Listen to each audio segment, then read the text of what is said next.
Gameplan.com, where football makes sense. I'm Emery Hunt, the czar of the playbook, bring you our 2013 preseason All-Mid-American Conference team. So let's start this video off by naming the starting quarterback on our list.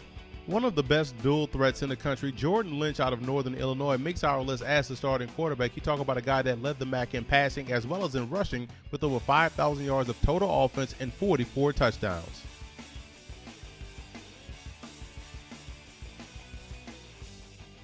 A second-team All-MAC performer last year, running back Bo Blankenship helped lead the Bobcats to an Independence Bowl victory over ULM last season after gaining over 1,600 yards in 2012. David Fluellen out of Toledo is a solid all-around back that runs with power and has underrated elusiveness. The 6', 215-pound senior ran for nearly 1,500 yards at 5.8 yards a carry and scored 13 rushing touchdowns. Not only is Bernard Reedy an outstanding receiver, he led Toledo last season with over 1,100 yards receiving, but also is a very good returner, 3 kickoff returns for touchdowns, and even brought back a punt for a TD. Willie Snead stepped up in a big way for the Ball State Cardinals offense last season, leading them in both receiving yards as well as touchdowns. Zane Fakes out of Ball State is an excellent tight end option, especially in the red zone. Here's a guy that's a reliable pass catcher that hauled in 57 receptions last season. A punishing pass protector as well as a punishing run blocker, John Pryor racked up 75 pancakes last season for Ohio Bobcat squad that dominated on the ground. A two-time All-MAC performer, Jordan Hansel's talents has him firmly placed as the starting guard on our preseason all-conference team. Center Zach Karen out of Toledo is an NFL prospect hands down. A two-time All-MAC selection is also the straw that stirs the drink for the Rockets running game.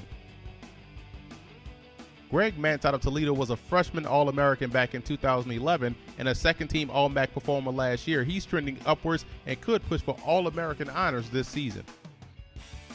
Another athletic lineman starting up front for the Northern Illinois Huskies, Tyler Lewis, should also be able to build on what he did last year, which was a solid sophomore season. Game breaker and game changer are the two words that instantly come to mind when you're talking about Dre Archer out of Kent State. He's a player that can hurt you in any facet of the game. Since transferring from Ohio State, you look at Jonathan Newsom, defensive end, 6'3", 236 pounds, has been an all-MAC performer for Ball State as well as providing that pass rushing presence on the outside, posted 8.5 sacks last season.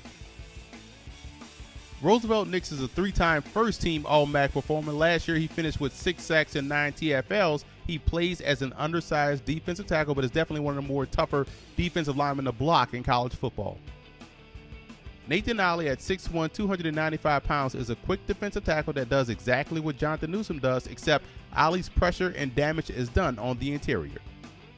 Colby Way out of Buffalo filled up the stat sheet every week for the Bulls last season, finishing with 58 tackles, 7 sacks, 3.5 TFLs, and also picked off a pass. Linebacker Khalil Mack's ability has the NFL scouts salivating. A 2-time first-team All-MAC performer had 94 tackles, 8 sacks, 13 TFLs last season, and at 6'3", 245 pounds, Mack could find himself going very early in the NFL draft. Gabe Martin out of Bowling Green plays the rover position exactly how you draw it up. He's solid versus the run, shows ability to get after the quarterback, and also excels in pass coverage. Linebacker Chris Wade earned a starting spot on our first-team preseason all-conference team after finishing 2012 with 128 tackles, leading that Miami of Ohio Redhawks defense. At some point, teams will learn to not pick on Deion Nunley out of Miami of Ohio. The 5'8", 180-pound cornerback is consistently making play after play no matter the competition.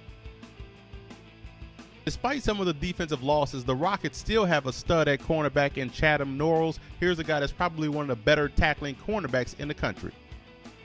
Jerry Boo Boo Gates is an outstanding defensive player in the Falcons secondary. He also has the added benefit of being a quality return man.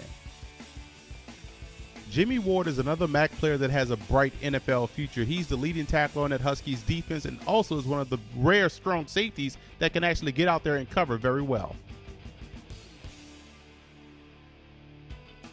Kicker Matt Sims out of Northern Illinois is a two-time All-MAC performer with a very strong leg. He went 6 of 8 from 40 to 49 yards and also hit on a 54-yard field goal last season. Punter Brian Smeedybush out of Bowling Green at 6'3", 225 pounds is another one of these two-time All-MAC performers. 24 of his 74 punts were downed inside the 20. He's definitely a weapon for that Falcons football team. And I had to find a spot for Jamil Smith, the 5'8", 145-pound wide receiver out of Ball State, a guy that's a tremendous player, averaged 13.8 yards a punt return and 25.5 yards per kickoff return. Now let's take a look at our second team offensive preseason Mid-American Conference squad. You look at quarterback Tyler Tettleton out of Ohio, did a great job leading that Bobcats offense last year. Jamie Wilson put up some impressive numbers last year as a freshman out of Western Michigan, as well as Alonzo Russell out of Toledo. And also keep an eye on Jarrett Volk, the 6'3", 315-pound interior offensive lineman for Northern Illinois. Move over to our defensive preseason All-Mid-American Conference performers. You look at the interior defensive tackle spot, Cody Grice, one of the few bright spots for the Akron Zips last year. He had a sensational freshman campaign. You also look at linebacker Lee Skinner out of Buffalo. How many good linebackers do they have in that Bulls program? And in the secondary, Donald Coleman put up some impressive numbers last year for Eastern Michigan. Again, one of the few bright spots on that Eagles football team.